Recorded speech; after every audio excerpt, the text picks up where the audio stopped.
Good Wednesday morning, everybody, and welcome on in to your FreightWaves Now Community Spotlight. Time to check in with Alan Adler, our host and writer for Truck Tech here at FreightWaves. Alan, thanks for coming on to talk a little bit about the show today.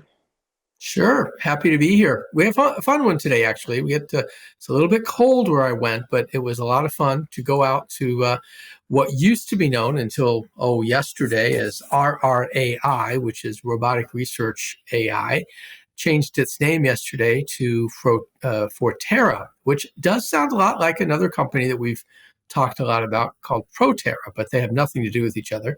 Forterra is basically taking its military background in autonomy and now applying it to things like distribution yard automation, forestry products, and things like that. So a little bit different from the on-highway stuff that we write and talk a lot about on our show, but something that's definitely worth looking at. I think you've got a little clip that shows some of what happens over there. Again, this is down in Southwest Detroit, where Forterra is working with a company called TISI.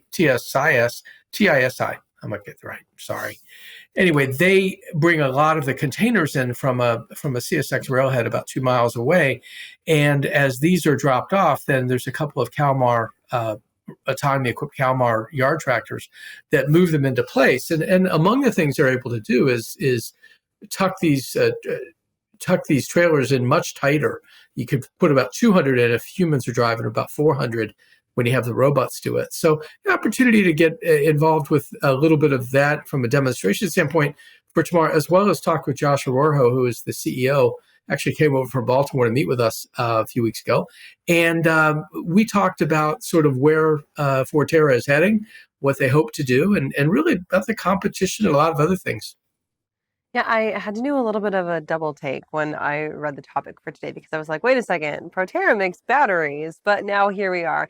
Forterra, exactly. And as you mentioned, it's taking this autonomous application from what was military use and now putting it into the industry.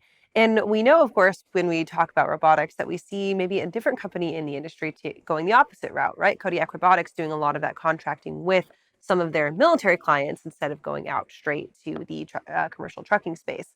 This again just proves, though, that it doesn't exist in a silo, right? Autonomy is not something that exists in just a single piece, either in military applications or for us here in truck and transportation. What is the ultimate goal going forward of Forterra, and what are they looking to do? How soon are they looking to accomplish that?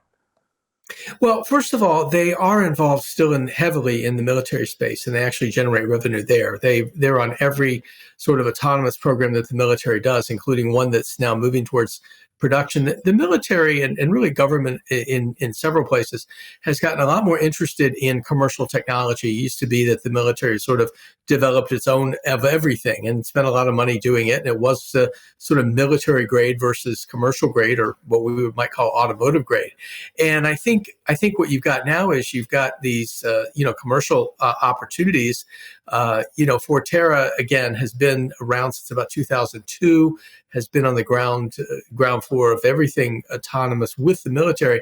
But I think their business model now, and the reason for the name change is to get to sort of a scaled up product basis. They're working with Mack Trucks on some defense work. They're doing things with forestry, as I mentioned, up in Canada. And of course, this yard automation, they're not alone in the yard automation space. A company that we talk a lot more about is Outrider, which has really developed sort of robotic solutions for everything involved in the yard. At this point, Forterra is still piloting their yard tractors.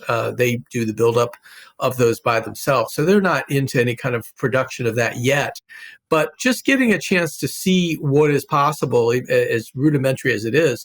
The other thing that they're looking at, and this is how they'll stay out of some of that, what about the regulations game, is by working with the companies to essentially do things in harsh environments. That's obviously describes the military work to a T.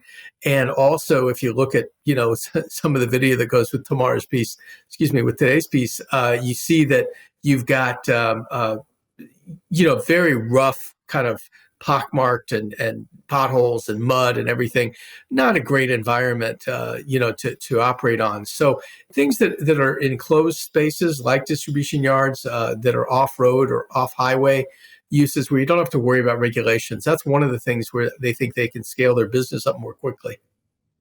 Well, it's going to be interesting to see and to watch what they can accomplish. Let's touch a little bit on the newsletter this week because we got some potential news coming out of Hylion. Well, I'm making that one up, but I do think I'm onto something here. That has to do with some of the very close ties between Hylion and Cummins. Cummins helped Hylion get their natural gas engine for what was the Hypertruck ERX that's since been scrapped or at least put on the shelf for now. And they, laid off about 175 people that were working on that. So very difficult times over at Hylion. But they have a second business opportunity with this thing called the Carno generator.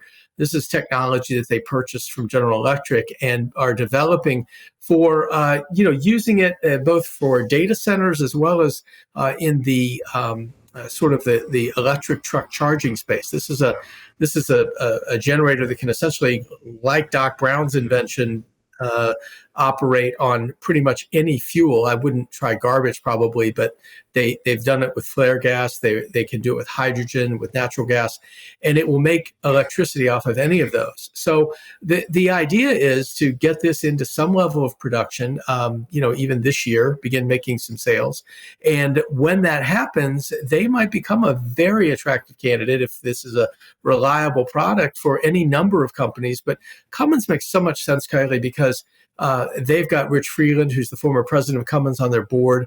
They just hired a chief commercial officer who worked at Cummins in the data area, in the data centers area. So there's a lot of things that make sense for this, but I don't think you can look at Cummins paying for the development of this technology. I think you see them as an acquirer if it becomes something. And, one of the things that the Hylion people are very sensitive to and is that, they're a stock that's a little over $1 a share today. At one time was over $50.